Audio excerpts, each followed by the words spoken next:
It is picks day. Let's go. We're looking to bring in some money this week. We did our deep sea dogs last week. Yusko had Arkansas, which actually was a success. We got back on track with that. 34-31 against Tennessee. They did lose, but they did cover, so that's 5 points. On my side, I had South Carolina, who it was 9.5, and they lost by 10, of course. So no points for me in that aspect. But we're going to be looking at four games today. We're going to be predicting four different games. We're going to look at LSU going on the road to Vanderbilt. Then we're going to look at Ole Miss going on the road to Georgia in between the hedges. Then Tennessee and Alabama, who's going to be smoking cigars after the game. And then we got a big rivalry game, USC and Notre Dame, both teams that have bounced back in big ways. So we're looking at all these games. We'll be doing our predictions, our best bets, and of course our deep sea dog segment. If you guys have been following along, you will know that we'll start with deep sea dogs.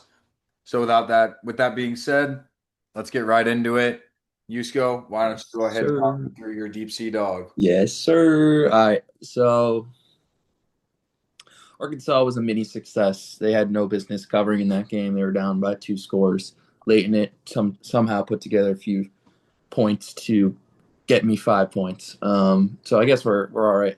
Happy with that. But looking ahead into this week, looking at the board, I was like, we could go bold, could go look into the top five, but there's a lot of SEC. SEC isn't really working out for me. I know I got the cover, but we're looking for wins, right? And only win I've gotten so far has come from one particular conference, and that is the ACC. And I'm looking to go back. And originally, I thought I was going to take my talents back to Friday night in Miami, but I hesitated, and I'm going to go even weirder.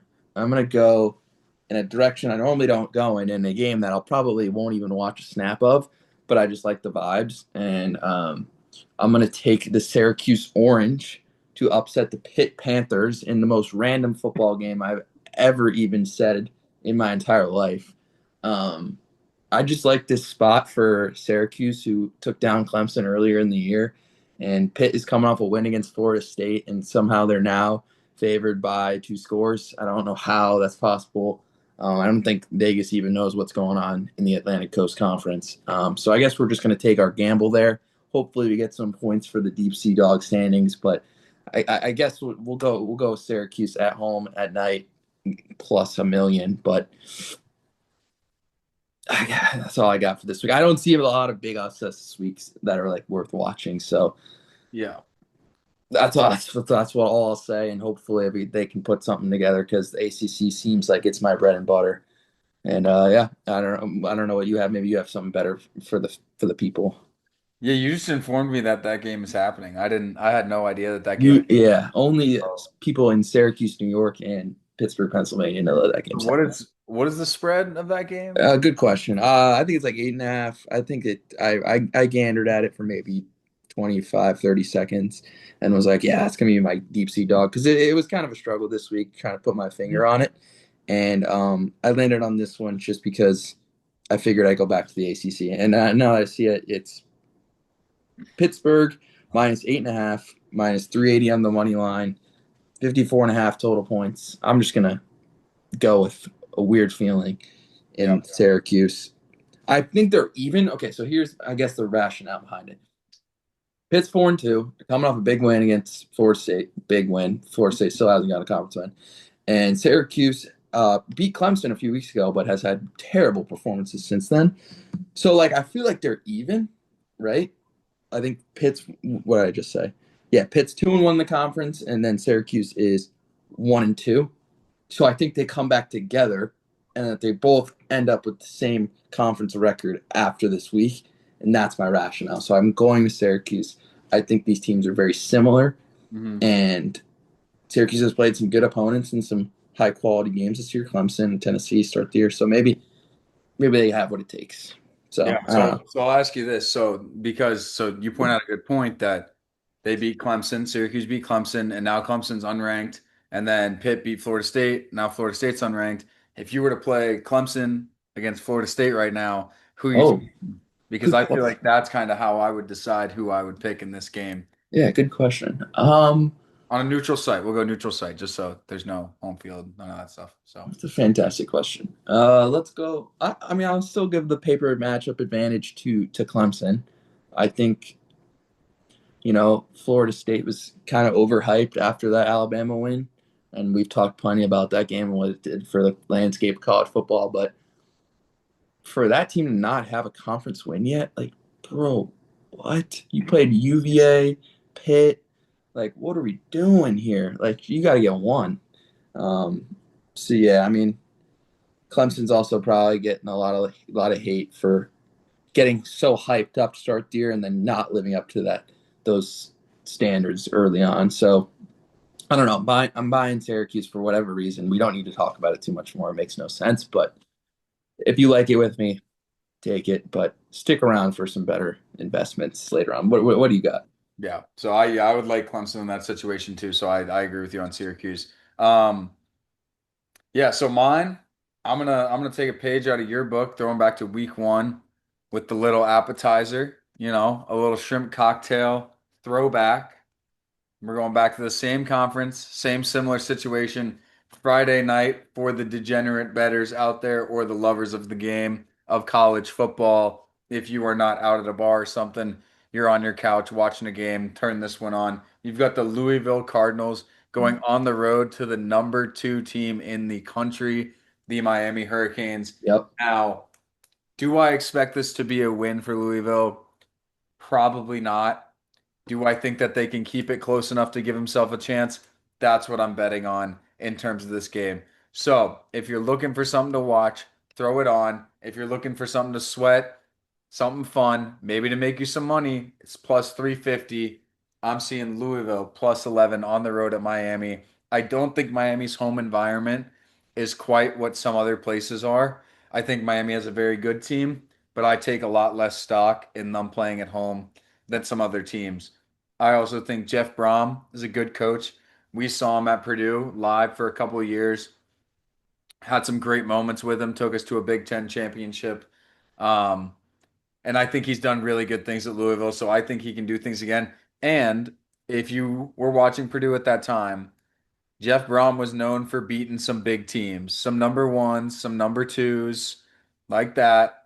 So I like him in this spot to be able to stick to the things he knows of beating those big dogs and going against Miami and stomping out Carson Beck and Miami, who have been red hot and have a lot of hype, but I think it might come crashing down this Friday night.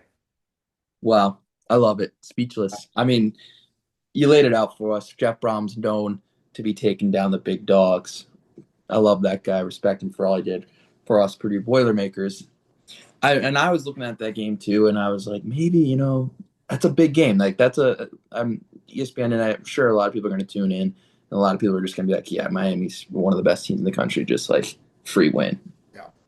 I don't know, like Brom, like I've said, Brom does well in these situations. I just reason I didn't take it was I don't know. Miller Moss has been a little sketchy, a little bit unpredictable. When you go into these games, you need to be perfect, and you need to not give the ball away. And he's done that in these past few games. So maybe if he doesn't do that, they're going to have a better chance to win. Spread's going down. I think it's closer to 10 now, but Mhm. it could be a worthy investment. Maybe they'll put together a miracle.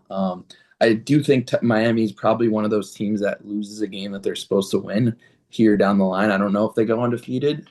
It's very hard to do. And if you're looking at a game on their schedule, this is probably going to be the hardest one for them. I don't know that this is probably the best team they have on the rest of their schedule. Yeah, unless Uh, you count Pitt at the end going on the road, this is really it. oh boy, my Pitt Panthers. Yeah, we'll see. I mean, I like it from you. I mean, that's bold. You know how I feel about Friday night and all the glory it's brought to me. So wish you the best, and I'll be tuning in for sure. Yeah, some weird things happen on Friday night. We've seen it multiple times. So hopefully something crazy happens this Friday night. We'll both be tuned into that. That'll be a fun game to watch. But yeah, I'm not expecting anything crazy, but if you're looking for something fun to do, maybe sprinkle a couple dollars on the money line, just have a little fun with it. Um, yeah, so that's gonna be our deep sea dogs this week. I'll have the standings up there as we're talking about them so you guys can keep up with that. I do need to get back on track, so that's why I'm going bold with the Friday night pick. So we'll jump right in now to our game predictions, our previews, and then we'll end with our best bets. First game on the docket, done enough talking around it. Let's go LSU Tigers, number 10 in the country, traveling on the road to number 17 Vanderbilt. First time that Vanderbilt is favored against LSU since 1948, by the way. That's So a real stat. that Oh is my. a real stat. Um, and so let's talk about it. I mean, let's talk about the game. Let's see what you got. Let me hear Yeah, I'm still trying to process that stat. That's crazy. I mean, it makes all the sense in the world. Vandy's not been a great program, but I don't know. Something about this team. I mean, last year's team was fun. This team might be a little bit more fun.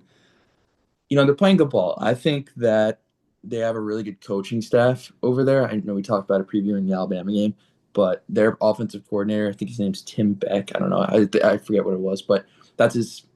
Whatever he does, he's doing a great job. I think he's able to scheme a lot of guys open. I think they do a lot of things schematically that put them in their favor. I think they had a tough draw with Alabama because Alabama has advantages across the board against them in terms of personnel. So it's really hard to go into Tuscaloosa and win, and when you're already at a disadvantage before you step on the field. And I think they put together a good fight. You watched it, should have covered. Still mad about it, but I think Pavia's kind of put that game in harm's way a little bit too often. That game, I think if he's able to really take care of the football against LSU, put some more points on the board, play a little bit more conservative because LSU hasn't really been good at putting points on the board this year. I really don't. I think they've only put up over 20 a couple times. I forget what it says, what the results have been, but I simply just think that this Vandy offense is, due for a bounce back game after only putting up 14 last week. I think they have a lot more chances to put more points up. So I'm just buying low on them. Um, let's get into why I think so and what may have gone wrong for them last week that they can kind of correct in going into this week. All right, so this is third and short later in the game. This is the second half when they didn't score a single point. So this is definitely where things went downhill.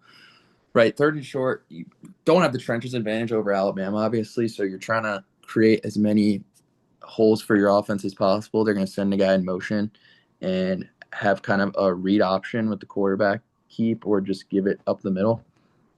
And you're going to kind of see that they really don't have anything here in terms of like space for the offense to work. My least favorite player on this Vandy team has to be number 55 right here. Just watch it. what happens to this man on this play.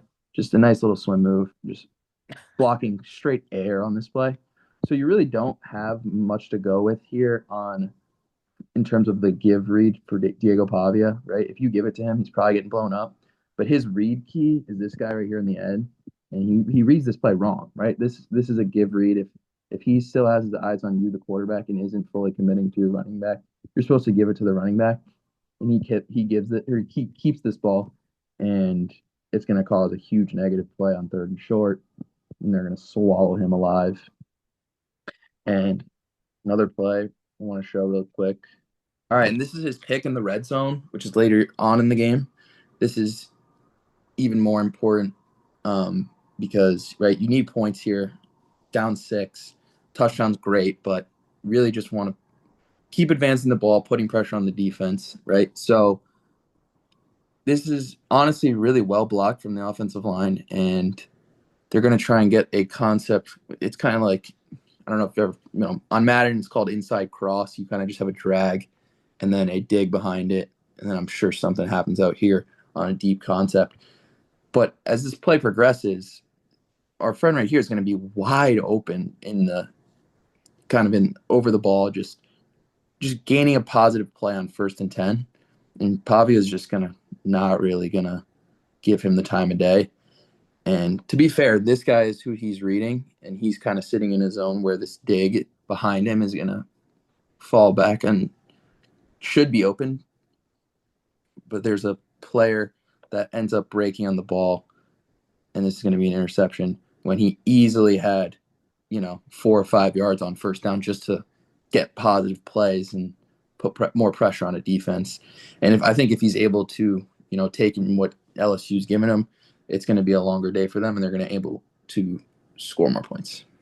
Yep. With all that being said, I do like the spot for Vandy. Um, I think that LSU is not really one of the more impressive teams in the SEC. I think there's plenty more. So my final score is going to be Vanderbilt winning 27-20. So I think it's a one-score game. I don't think they, manhandle them, but I think they're able to generate more opportunities to score and therefore win the football game. Mhm. Cool. Yeah, no, I mean, I like the points you brought up. Those turnovers in the red zone last or 2 weeks ago, I guess, against Alabama were his fault. I mean, they were probably his fault. But part of that comes from him trying to play hero ball, and I think it's what he's had to do a lot of the time, whether it was he was at New Mexico State or Vanderbilt last year. But he's finally got some pieces around him that if he can learn to kind of trust those other weapons and trust the team as a whole, and he doesn't have to do everything, then I think they do have a chance to figure it out. My problem is I think Pavi is a great player. I think he loves that hero mentality and I think he's going to try to continue to force certain things. And I think LSU is probably watching the same film that you just showed right there and is probably seeing some opportunities to maybe bait him into some throws. Um, so while I do like Vandy and I think everything in this game points to me choosing Vandy, or I should choose Vandy. And I know LSU is probably bait at plus money, and Vandy hasn't beaten LSU since 1990. Um, and so this would be a big win for the program, like a whole changing win for them. Let them get back on track, back in the top 15. I still, just having watched years and years of Vanderbilt and LSU, am going to trust LSU, maybe against my better judgment here, and I'm going to go with the fact that the LSU defense is going to make some plays and force Pavia to make some throws or try to be a hero, create some turnovers. Vanderbilt, them not scoring in the second half against Alabama, I think brings me a pretty big red flag. Normally, they've been really good in the second half all season. I think they pretty much dominated everyone they've played.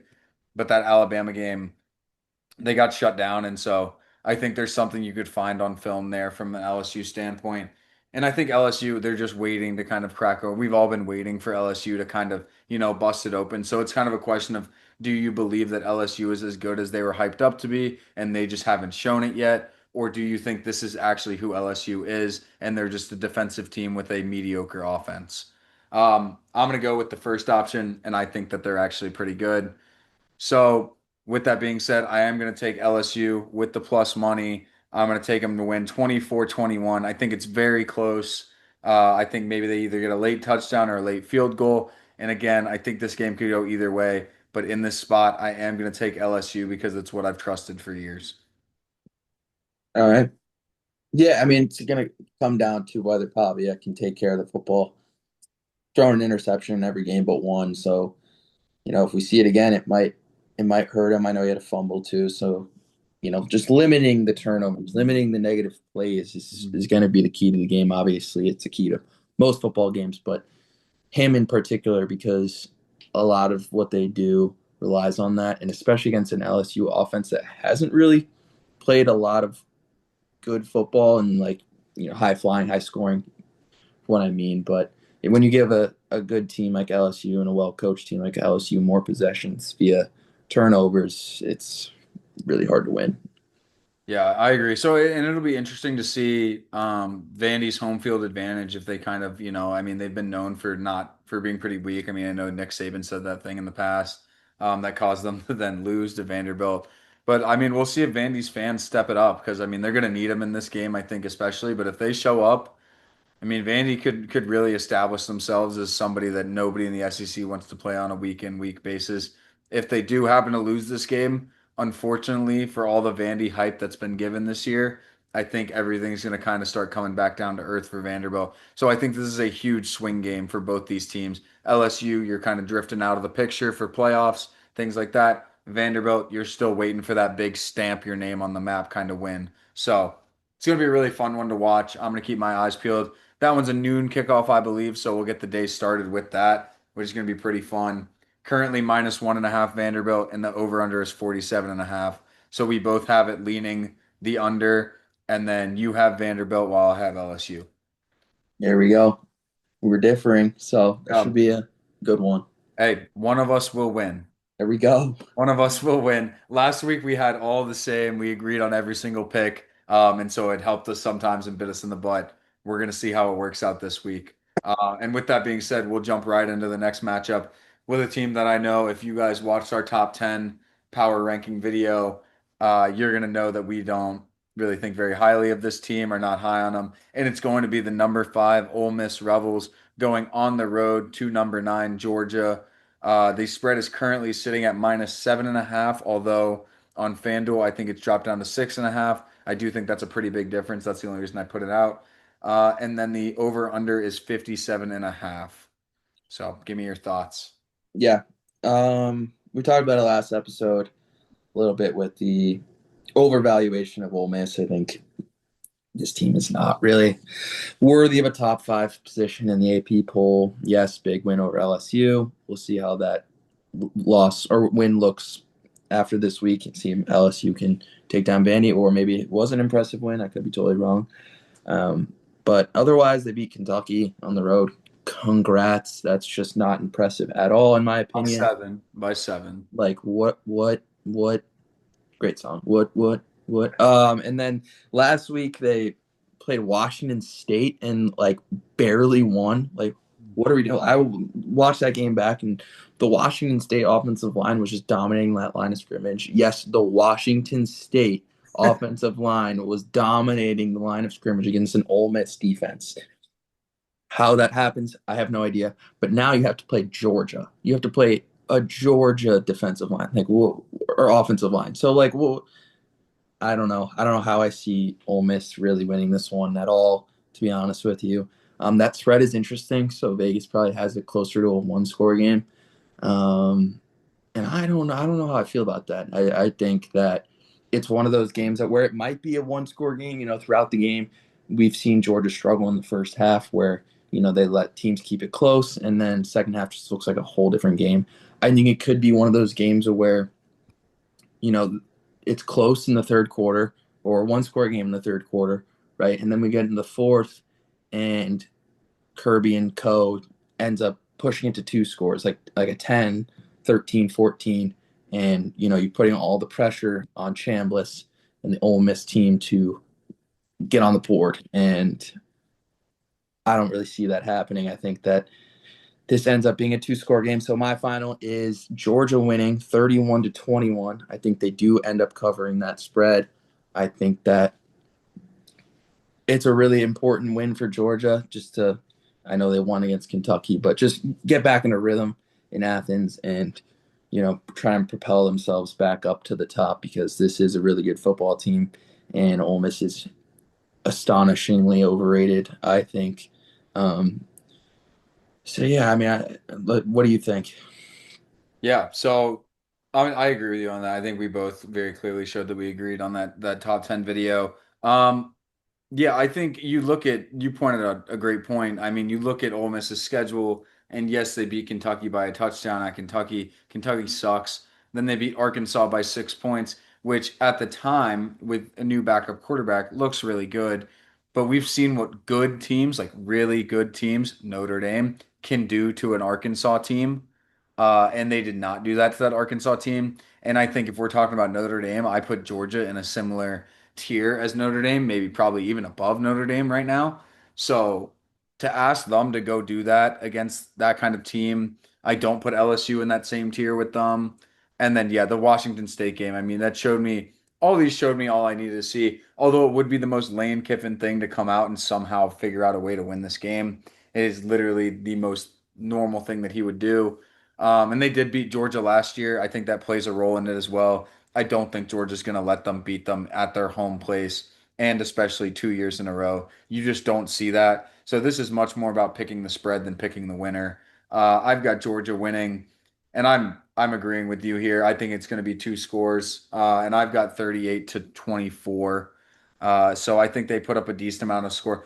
I just think at some point Ole Miss is going to stop scoring, and it's probably going to come right after halftime because we've seen every Georgia game that I've watched so far. Georgia will get punched in the mouth. They'll get scored on. I wouldn't be surprised if Ole Miss goes into halftime with a lead in this game, like 17-14 or something like that. And then the second half, Kirby Smart will do Kirby Smart things, and then they'll end up losing by 2 scores. So, Yeah, you essentially have to win the first half in order to like have a remote chance. oh, And 100%. so we'll see what happens, but we're agreeing. Yeah, we're agreeing on that. So yeah, and the line is currently sitting at around so it's 7.5, like I said, over under 57.5. You said 31-21, so that's going under. I said 38-24, so that is going to go over. Although if I'm picking something in this game, I'm probably just picking the spread. And on FanDuel, if it's -6.5, I am hammering 6.5. 7.5, maybe I get a little bit more skeptical, but I like 6.5 as a good bet on there if you are betting on FanDuel. So that one's pretty straightforward. We both agree there. Then we'll move into the last of the triple header for the SEC. Going to be the night game. Always a big game. Determines who's going to smoke the cigars. We've seen some big moments in this game in the past. This is going to be the Tennessee Volunteers, number 11 in the country, going on the road to Bryant-Denny Stadium to play the Alabama Crimson Tide, who look very, very hot right now. So we're going to see. I think this one's going to be a lot of fun. The spread is currently at -7.5, so same as that Georgia game, and it's leaning towards Alabama, the home team, as well. And then it's going to be a 59.5 as the over under. So go ahead and give me your thoughts on that. Yeah. Been harping on it. I'm high on Alabama. I think this is a really complete football team. I think that they've shown it ever since they lost week one. And this is a good test for them. I think this is a good, huge game for like the SEC standings in general, and how it might shape up at the end of the year. I just think Ty Simpson has played at an elite level. Right, he threw his first interception last week. So he's like 16 touchdowns, 1 interceptions. Like that is insane. I don't know how many quarterbacks can replicate that. I think that Ryan Grubb and Kalen DeBoer are putting him in really advantageous situations and have put a lot of trust in him. And I don't really see that slowing down. I think Alabama's gonna be a tough force to reckon with down the stretch. Tennessee is a good team himself. Joey's been playing decent. I just think he gets a little reckless every now and then. I think if he's like we saw last week, we need a clean game out of the away team in order to get to Alabama. Like Pavia with his red zone turnovers, we need Joey to keep the ball in the hands of the Volunteers. And I don't know. He scared me a little bit in the past. I'll get into it in a little bit, but yeah, he's got to play clean football in order to walk out of Tuscaloosa with a win. All right, so this is from the Georgia game. I think that Georgia's probably the most comparable defense that you can put up against Alabama's, that we can scout against. This is early in the game. Joey's kind of just trying to make a play here. I don't know really what this is. So I mean, Georgia was not pressuring Joey, right? They were going to rush forward, sit back in zone, and see if they can have him make a mistake, which worked for Joey a lot of the time. I think he was able to torch them down the field, over the middle, threw a little couple interceptions, and there's one right here. We'll see how Alabama attacks him. I think it's hard to blitz them with their spread offense, but that's going to be the case, and we're going to see how he does under pressure, because this throw is absolutely horrible. And I think that if you do this against an Alabama team, you're going to just suffer tremendously, because they're just going to eat up clock on offense. And so they're running just a cover one hole, which means he's got middle of the field. He has the deep part of the field. And if you watch Joey over here, he's kind of like drifting left in the pocket, right where the pressure is for some reason. And he decides to throw this ball when we got a pretty good looking receiver right over the middle, wide open, I would say. And he's just going to heave this one. And it's not even a great throw. Like, he's just kind of throwing a prayer here for whatever reason. I think this down and distance was I don't think it was third down. So therefore, there's no reason you should be throwing this football at all. And I mean, I don't think it's really close. Decent play by the safety, but it's these kind of plays where you're just going to get torched against an Alabama team that's already lost the game and looking for vengeance. And we'll flip over to the Alabama side of the football here to just show you why I think if you turn the ball over against them, it's not going to be pretty free. Okay, and then I harped on it a little bit, but this guy's just been lights out all year. And it's little things like this where if he just is able to do this all game, they're hard to beat because they're not going to make mistakes. When you got 15 and number two out there playing at elite level, they're just impossible to beat. And I also want to give a huge shout out to the offensive line because this is probably one of my favorite offensive lines in the country. I think they do a great job in pass pro and run blocking schemes. They're just top tier, no doubt. Um, and it's just like this is like a simple little play. Ty's gonna look out. They're working little short curls out here because all Alabama's trying to do on first and second down is just get into an advantageous situation for third down. And watch how quick he processes that there's nothing here, right? He's going to go one, two, and then work right to the check down. Okay. Our outside receiver falls. We're working to Ryan Williams, but he sees the backer right on him, and then he's right to the check down, right? So if I played this in full speed, watch how fast this happens. One, two, no. Bang. And that's an easy pickup. I think that's a first down, right? It's little things like that in these prime time SEC games that are so crucial and so beneficial, which might not be seem as important to many football fans out there, but I just think that those things add up, and he's going to, shred a Tennessee defense that's, not particularly above average. All right, so all things considered, right? I think we know where I'm headed with this one. I am in favor of the Alabama Crimson Tide. I think they continue to roll, no pun intended, but I have them winning 35-24. So I do have them winning by 2 scores. I think that similarly to Georgia Ole Miss, they're going to be able to push this to 2 scores, kind of like they did to freaking Vandy. But it's going to come down to the end of the game. Can Joey, be calm under pressure and not give the ball away and make the correct reads and deliver the ball. So I have personally, he played a decent game against Georgia, but this one's on the road, and I think if you playing from behind on the road is a little bit more gives you more anxiety as a quarterback, especially one that's new to the SEC. So I'm siding with the Crimson Tide and have them winning by 11, 35-24. 35-20. Yeah, so you love you love Vegas's over picks and stuff like that because you have it right 59.5 and you have it right on 59. Vegas is good for a reason, man. I don't really love to go against I them. think you did that with another game as well. Yeah, it was the LSU Vandy 47.5 and you got it Is right it at 47? Oh, all right. She. right at 47. So that's funny. Yeah, they are Vegas for a reason though. You point out a good point. My main thing I'm pointing out in this game is Tennessee's defense is not, you said it right at the end there. They're not very good. I look at how many points they've let up. Syracuse, they let up 20, yeah, 26, 17 against ETSU. Like, who is that? Like, they should not be scoring 17. 44 obviously against Georgia in that huge game.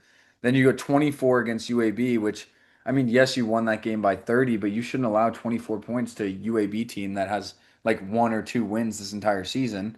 And then 34 points against Mississippi State when they were, I think that was my deep sea dog. Yeah, yeah, it was. So, that shout out them, shout out Mississippi State. And then you allow 31 points against Arkansas. I mean, none of these teams are elite other than Georgia, and you're allowing almost 30 points per game against these Power Four teams.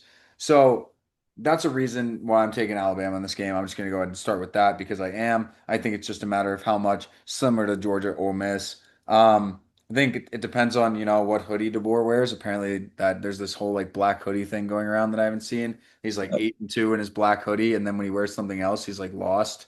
Well, what are we doing? All right. Well, didn't know that.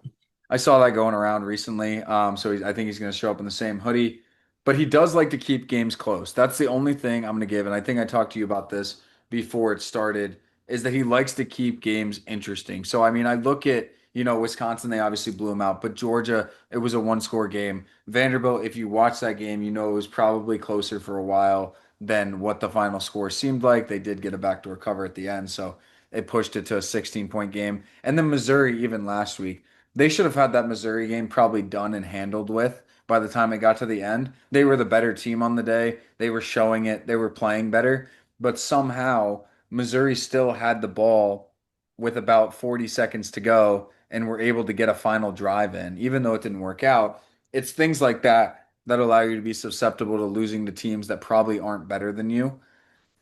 And so while I think Alabama wins this game, I do think Tennessee covers the 7.5. And so I'm going to go with 34-28, Alabama to win by 6. I think it's still comfortable. I've got them to win. And then that does have me, I think, at the over just barely by about 3 points. So yeah, I've got Alabama winning 34-28. I also think it being in Bryant-Denny, I just don't see a way that Tennessee walks in there and wins. So that's my. Yeah. Yeah, Joey Aguilar. I pulled it up now because I was curious. He's got 5 interceptions on the season. He didn't throw one last week against Arkansas somehow. Then didn't throw one against Eastern Tennessee State, which I would freaking hope so. But he threw two against UGA, one against UAB somehow, and then two on the road against Mississippi State. Like, these are things you want to point out going into a week in a Alabama football facility because that's where you're going to beat them, right? If their quarterback's going to gift you free drives, it's going to be a long day for the Vols, and it's going to be a great day to be down in Tuscaloosa for sure. So fun game. I think it's a night game, right? So Yeah, night game, should 7:30 be down at Bryant-Denny. should be rowdy, and looking forward to it because I'm obviously really high on Alabama, as you can tell if you've been watching these episodes. So I'll be tuned in for sure. Yeah, and these two fan bases do not like each other. And I mean, these are two of my least favorite fan bases. Being an Auburn fan, I think Tennessee just sucks in general, as people. Yeah. And then Alabama is obviously a big rival. So we got them there. So this one's going to be a lot of fun. I think it's going to get chippy. I think it's going to get intense. It always is. So it should be a lot of fun. But I'm excited. I'm extremely excited when this game came out before the season. This is one that I think everybody looked at and was like, this is going to be a fun one. So night game that caps off our triple header for SEC. So you've got our noon game, LSU Vandy, 3:30 Ole Miss Georgia, and then 7:30 Tennessee Alabama. You can kind of just roll all those. I think they're on ABC. So I'll just keep that station on the whole day, I guess.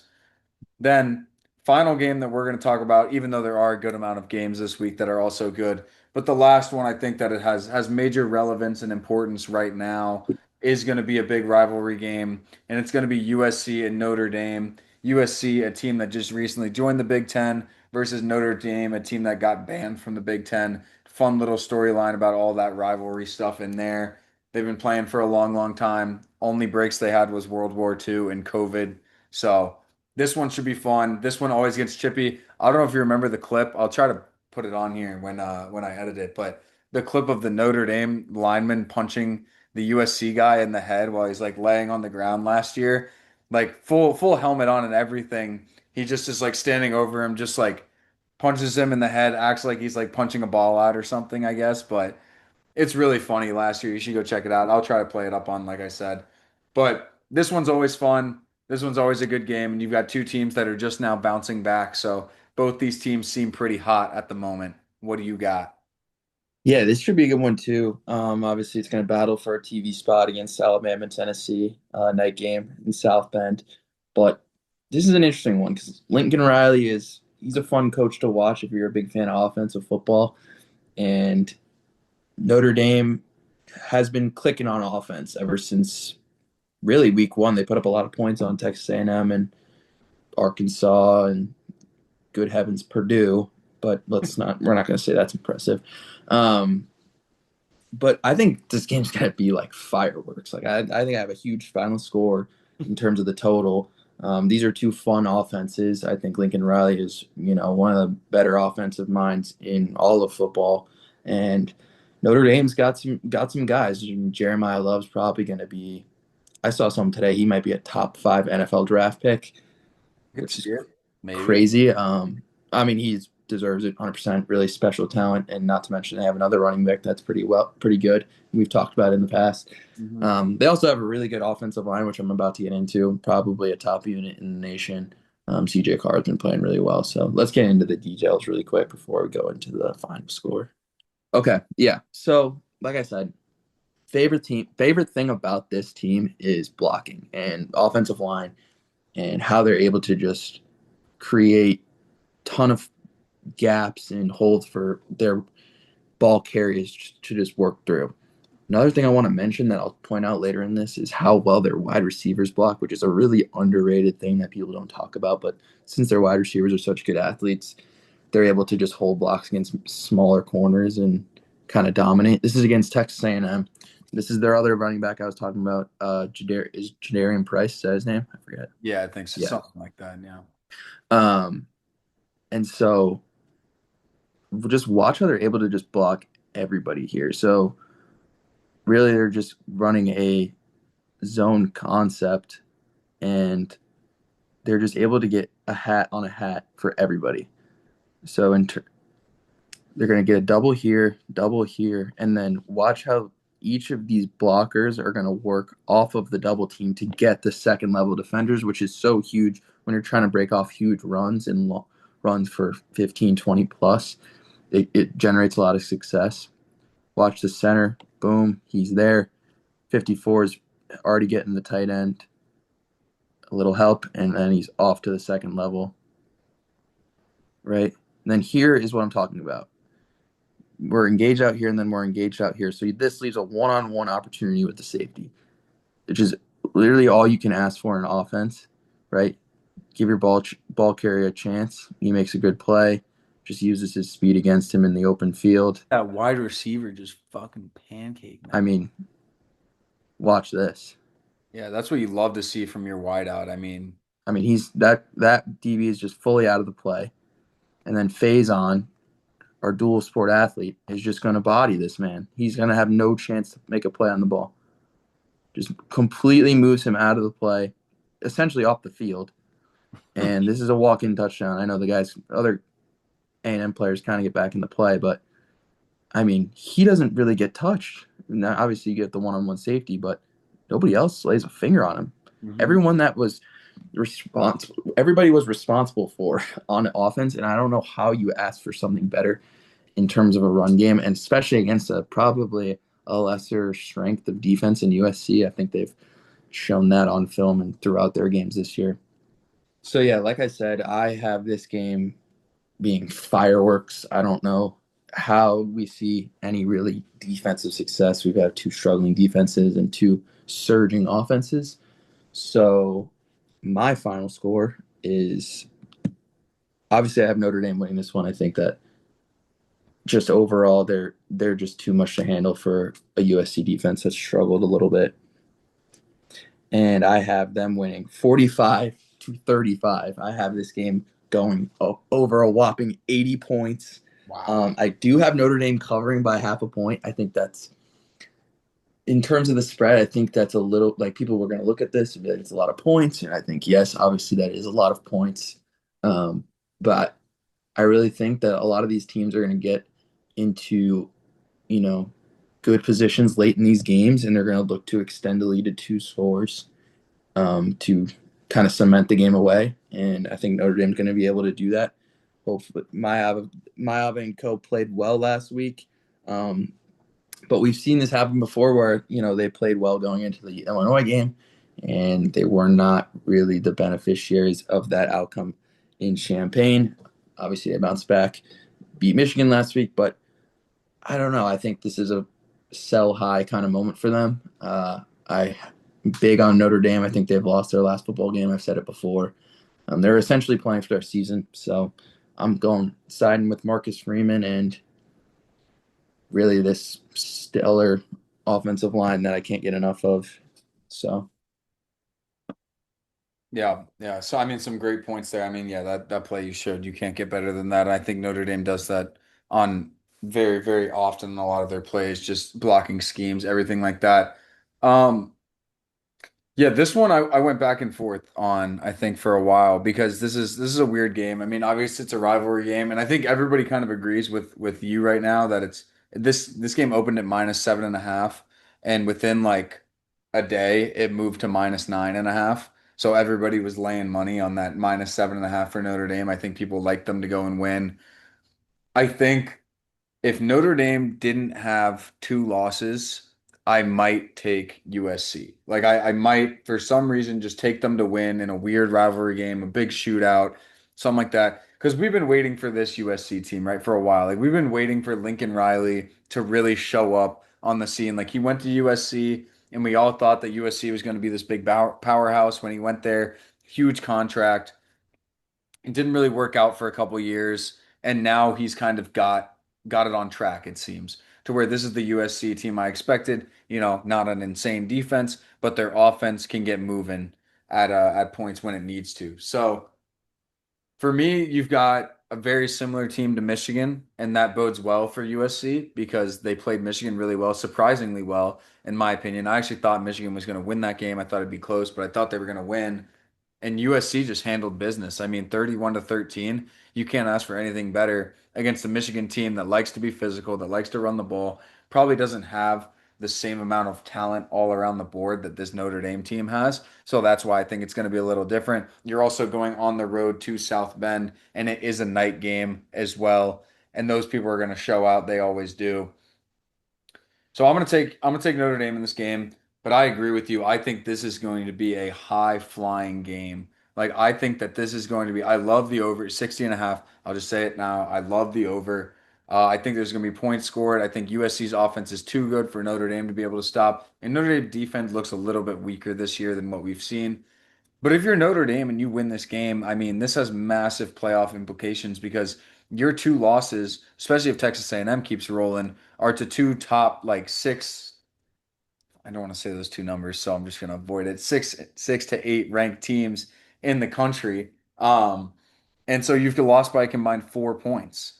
And so you look really good if you go and win this game. So I like what you said that they're playing for their season. And any team that's got their back against the wall, playing for their season, and they're at home, I like to give the nod to. So I'm going to go 41-35. Notre Dame wins against USC, but I think they do cover USC. I think it's going to be a thriller.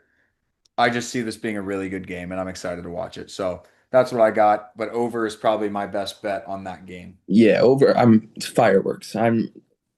It was kind of hard for Illinois to, or sorry, USC to go to Illinois on a for a noon game with the whole body clocks of being from based in Southern California. So technically, it's a 9 a.m. game. Blah blah blah. So Mhm. maybe they'll have a little bit of advantage of it being a night game. Hopefully, they're able to generate some points. I don't know.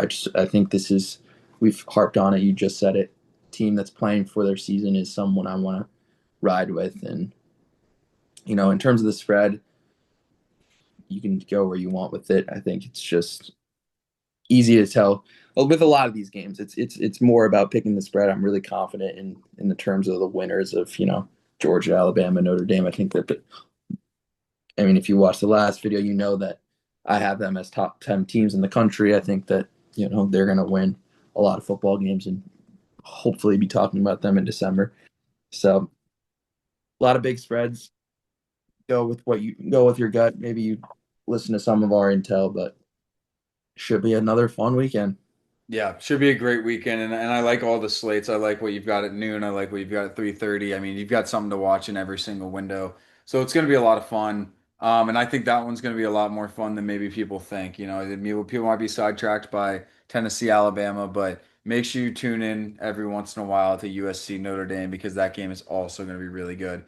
And with that, I think that's going to be the only four marquee games that we're going to talk about today. So we'll jump right into our best bets after this, kind of talking about you can pick best bets from the games we've talked about or any games that we haven't talked about as well, kind of bets that we might be putting on our slips, maybe some games you wouldn't normally think about, and something like that. So let me hear if you got any best bets for us No, today. you go first because you're usually the mayor of taking the games we don't really know about. So Okay.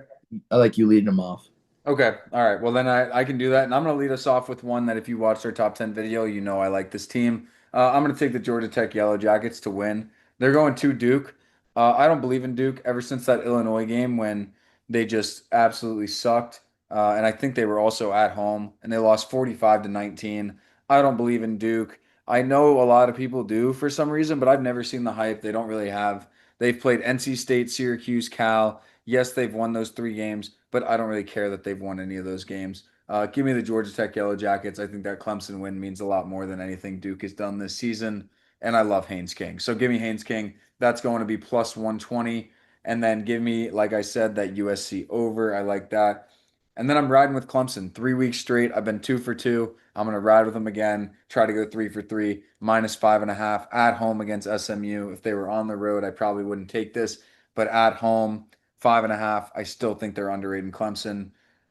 And then this one hurts. But yeah, I'm gonna say go Missouri money line because Auburn hasn't beaten a ranked team in like God knows how long. Actually, fun fact, kids that are seniors at Auburn, I feel really bad for you guys because they've only actually seen 4 SEC wins in total at home Oh my Lord. in their entire time being there. So, got a feel for them. And so this hurts to put down there, but I'm sorry, but I don't think you're going to see one again this weekend. Hope Jeez. I'm wrong. I hope I'm wrong, but Missouri money line, and then I'm going Utah to win the Holy War against BYU. So Oh, that's what I got. damn Pierre. Got to ride with our guy. Hopefully that a weird feeling Utah is going to be like that. Maybe not, but a weird storyline we could maybe follow is like Utah being that SMU team that we saw last year. Maybe putting together a good performance in the Big 12 championship, just enough to cement them like as a last spot in the college football playoff. Who knows? Yeah. Maybe that was just a storyline to watch. In terms of my best bets, I'm gonna make y'all wait. I want you guys to go to our Twitter, and I'm gonna be releasing my best bet of this football Saturday tomorrow morning, and you better go and bet it because I'm feeling pretty confident in it. And yeah, I'm gonna keep it to one pick this week because I want success, Oh, and I want you to just place your fair share of whatever you think is a good investment and place it on my pick because all we need to focus on is one game. I'm not going to overcomplicate it. I'm sick of being 2-1, 1-2. I just want to put all my eggs in one basket and really bring home a win and be locked into one football game. So wow. We got go to the Twitter best if you bet. want it. Best bet. Best bet, lock of the Yeah. week. Oh, L word.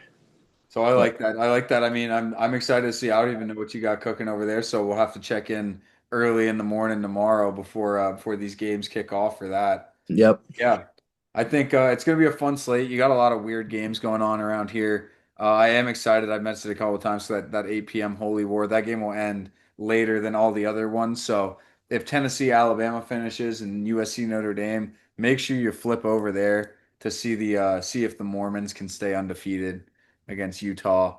I think that one will be really fun. And then there's some other ones. Like I said tonight, Louisville, Miami. Make sure you tune in. You got Nebraska going to Minnesota, anything like that. Missouri going to Auburn. Obviously, Oklahoma going to South Carolina. Just a good slate in general. So should be a fun weekend. Always fun talking these picks with you, Yusko. So another great Friday episode in the books, and we will see y'all on Tuesday after a great weekend of college football. Yes, sir. All right. Hey, big one tonight too. Don't forget. And then tonight, appetizer. Make sure you tune in. All Get it. right. Well, then we'll see all you guys later, and that's going to wrap up this episode of Hook the Line. See y'all, Peace. boy.